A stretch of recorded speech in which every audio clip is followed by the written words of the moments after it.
Hello viewers, welcome to Suni home recipes.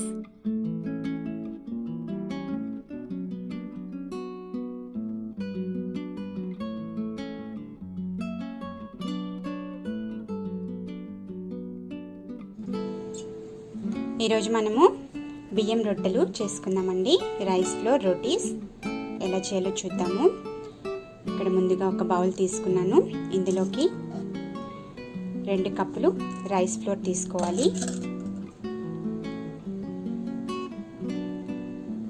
2 cups rice flour.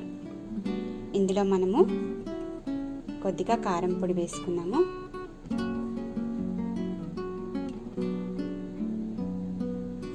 ½ spoon వేసాను. అదేవిధంగా ఉల్లిపాయ ముక్కలు, పచ్చిమిర్చి ఈ విధంగా సన్నగా తరిగి పెట్టుకున్నవి కొద్దిగా వేసుకోవాలి. అదేవిధంగా కొద్దిగా కొత్తిమీర వేసుకోవాలి.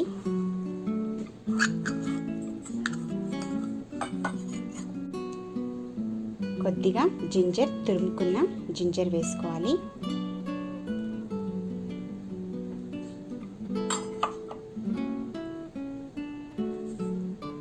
అదేవిధంగా క్యూమిన్ సీడ్స్ వేసుకోవాలి.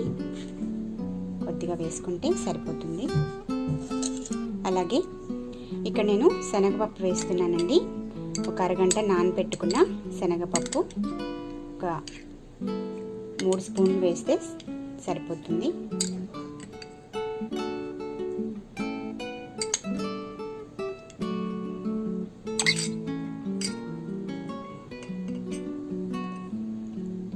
అదేవిధంగా కొద్దిగా సాల్ట్ వేసుకున్నాము. సరిపడా సాల్ట్ వేసుకోవాలి. ఇవన్నీ కూడా ఒకసారి మిక్స్ చేసుకుందాము.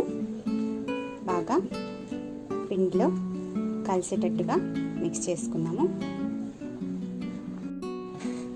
ఓకే అండి, ఈ విధంగా మిక్స్ చేసుకున్న తర్వాత ఇందులోకి మనము కొద్దిగా హాట్ వాటర్ వేసుకోవాలి. కొద్దిగా వార్మ్ చేసుకున్న నీళ్లు వేసుకోవాలి. చల్ల నీళ్ళు వేసుకోకూడదండి. కొద్దిగా వేడి చేసుకొని వేసుకోవాలి. సో కొద్దిగా వేసుకొని కలుపుకున్నాము.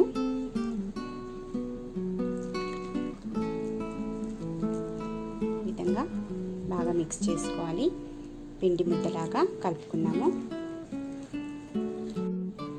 చూసారు కదండి, ఈ విధంగా మనము కలిపి పెట్టుకోవాలి. కొద్దిగా వాటర్ ఎక్కువ వేసుకొని కలుపుకుంటే బాగుంటుందండి, బాగా వస్తాయి మనకి. సో ఈ విధంగా పిండి మనకి ఈ విధంగా వస్తుంది. ఈ కన్సిస్టెన్సీలో ఉంటే సరిపోతుంది. ఓకే అండి, రోటీస్ చేసుకున్నాము. ఇప్పుడు నేను ఇక్కడ ఒక షీట్ తీసుకున్నాను. ఈ విధంగా మనకి లీఫ్ షీట్స్ దొరుకుతాయండి, షాప్లో దొరుకుతాయి. ఇలాంటివి షీట్స్ దొరికితే కనుక తెచ్చిపెట్టుకోండి. చాలా యూస్ఫుల్ అండి ఇవి. మనకి ఇలాంటి రోటీస్ చేసుకోవడానికి బాగా యూస్ఫుల్ అవుతాయి. సో ఒకవేళ లేదు అని అనుకుంటే కనుక క్లాత్ మీద కూడా మనము రొట్టెలు చేసుకోవచ్చు ఈ విధంగా. సో ఇప్పుడు స్టార్ట్ చేద్దాము. మనము ముందుగా కొద్దిగా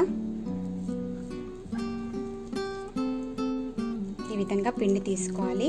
కొద్దిగా వాటర్ అద్దుకొని తీసుకోవాలి. మనం వాటర్తో కూడా చేసుకోవచ్చండి ఈ రొట్టెలు. వాటర్ వేసుకొని కూడా పిండి అద్దుకోవచ్చు, లేదా ఆయిల్ వేసి కూడా అద్దుకోవచ్చు. కొద్దిగా ఆయిల్ వేసుకొని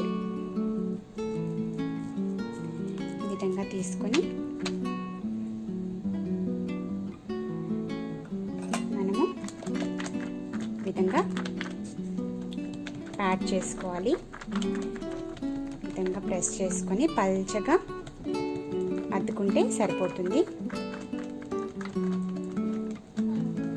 చూసారు కదా, చాలా ఈజీగా ప్రెస్ అయిపోతాయి.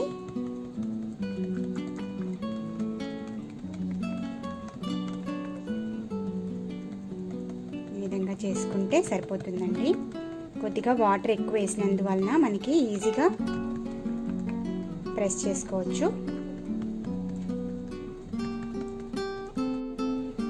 అంతే అండి, ఈ విధంగా అన్నీ కూడా చేసుకోవాలి. ఇప్పుడు మనము కాల్చుకుందాము. ఒక్కొక్కటిగా చేసుకుంటూ కాల్చుకుంటూ ఉండాలండి. నెక్స్ట్ మనము రోటీ కాల్చుకుందాము.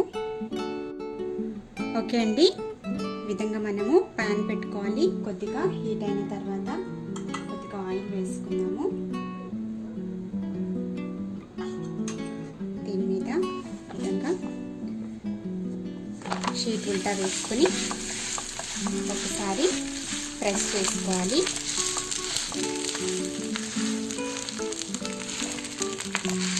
ఈ విధంగా ప్రెస్ చేసుకొని స్లోగా మనము తీసేసుకోవాలి. ఇలా తీసేసుకుంటే ఈజీగా వచ్చేస్తుంది. ఈ విధంగా కొద్దిగా పైన కూడా ఆయిల్ వేసుకొని 2 సైడ్స్ బాగా లైట్ బ్రౌన్ కలర్లో, లైట్ గోల్డెన్ బ్రౌన్ కలర్లో వచ్చేంత వరకు ఫ్రై చేసుకోవాలి. స్లోగా మీడియం ఫ్లేమ్లో పెట్టుకొని కాల్చుకోవాలి. ఓకే అండి, టర్న్ చేసుకున్నాము. టర్న్ చేసుకుని స్లోగా ఫ్రై చేసుకున్నాము. ఓకే అండి, అయిపోయింది. బాగా కాలింది మనకి బియ్యం రొట్టి.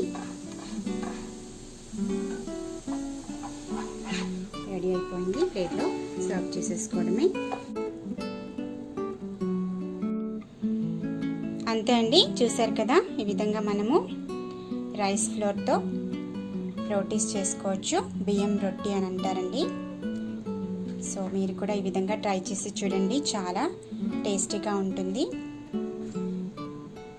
బ్రేక్ఫాస్ట్, డిన్నర్ చేసుకోవచ్చండి. ఇక్కడ నేను ఆనియన్ చట్నీతో సర్వ్ చేస్తున్నాను. ఏ చట్నీస్తోనన్నా తీసుకోవచ్చు, ఉట్టివే తినేసేయచ్చండి. చాలా బాగుంటాయి. ఈ విధంగా మీరు కూడా ట్రై చేసి చూడండి, మీకు కూడా నచ్చుతుంది.